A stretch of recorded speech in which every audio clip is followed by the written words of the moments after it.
Un lieu, des histoires, c'est ce nouveau rendez-vous cette année que nous vous proposons chaque soir. Cette semaine, nous partons explorer le quartier-gare de Strasbourg, un quartier urbain caractérisé par une très importante mixité sociale et bien évidemment par son centre névralgique, la gare, construite en 1883. Voici le premier épisode, Sylvie Malal et Jérôme Gosset. Il est 8 heures du matin et c'est l'heure de pointe en gare de Strasbourg. 20 millions de passagers transitent par ici, la plupart des régionaux qui vont soit travailler, soit rentrent chez eux. Mais cette gare, c'est aussi un univers inquiétant pour des personnes étrangères qui ont tout laissé derrière elles, leur vie, leur famille, et qui tentent de se reconstruire ici. Il existe d'ailleurs dans cette gare une structure qui s'appelle un point d'accueil solidarité. C'est la seule gare de France à accueillir ce genre de structure.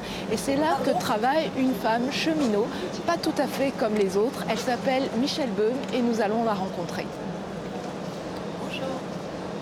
Je m'appelle Michèle Beum. Voilà, je suis responsable du point accueil solidarité, qui est un accueil de jour en gare de Strasbourg. Les gens qui sont en gare, certaines souhaitent être en gare parce que c'est un lieu où on peut se fondre dans la foule. Le voyageur qui va prendre son train pour Paris va être à côté d'une personne qui va être avec des sachets également, mais qui va peut-être attendre tout simplement parce que vous savez, lorsque vous êtes en difficulté, que vous êtes à la rue, c'est extrêmement difficile de trouver un lieu, un point de chute.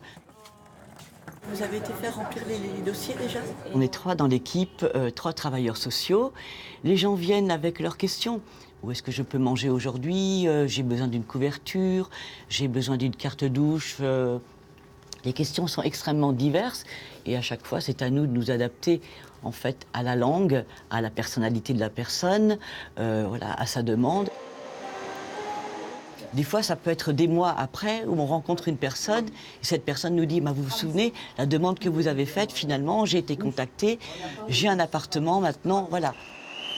J'aurais pas la prétention de dire qu'on règle, nous, les situations. Mais on participe à ça. Ça, c'est important. Une fierté. Tout à fait. Bien sûr, c'est une fierté.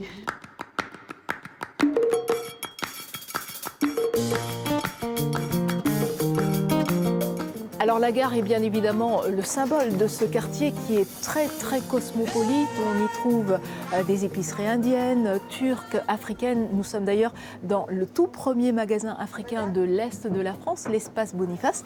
Et Boniface, c'était votre père. Exact. Le quartier gare, c'est un quartier mixte, socialement aussi, avec au nord beaucoup d'habitat social, 40% d'habitat social et des familles souvent très précarisées.